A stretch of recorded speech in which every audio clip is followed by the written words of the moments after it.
يعانق هذه الشقراء في فضاء تعمره أنفاس الأنبياء.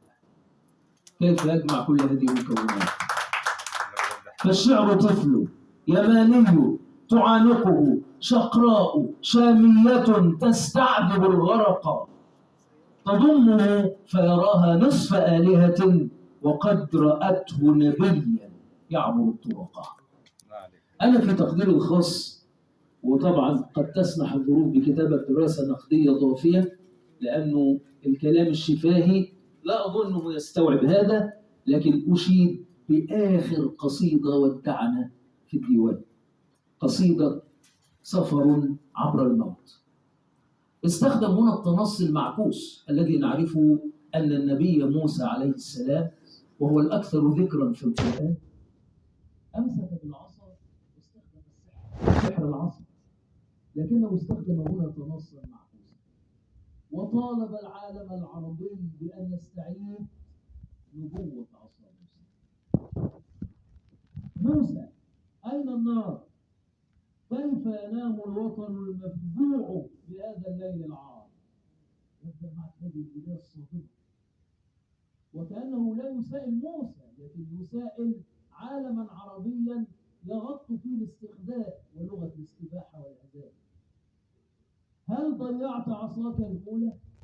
هل ضيعت عصاك الأولى في سوق الخوف ورجعت الآن تراود قبلتنا وتتاجر بالأحرار؟ أنا في تقدير الخاص أجمل قصيدة بلغ فيها التصعيد الوجداني والدلالي ذروته هي القصيدة التي ودع بها وذكرنا بأقصانا. عن النهام قد نختلف أو نتفق مع تقدير تجربته أو معجمه أو مجازه أو نسق صوره وخيلته، لكن لا نختلف على أنه حاز ما أسماء الياس خوري في وصفه لتجربة الطاهر والطار. فلان أصبح له طريقة خاصة، لابد أن نعترف أنه علي النهام أصبح له طريقة خاصة. شكرا جزيلا على هذا النقل الساحر، شكرا جزيلا دكتور. تفضل استريح يا استاذ.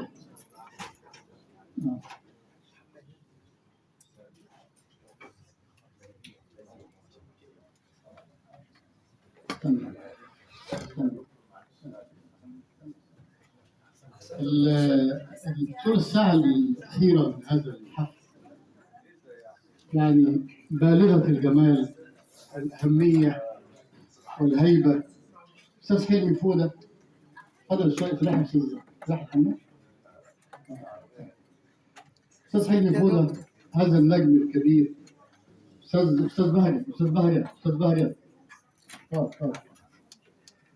ممثل مسرحي مصري، تخرج من المعهد العالي للفنون المسرحية عام 1987، اشتهر بأدائه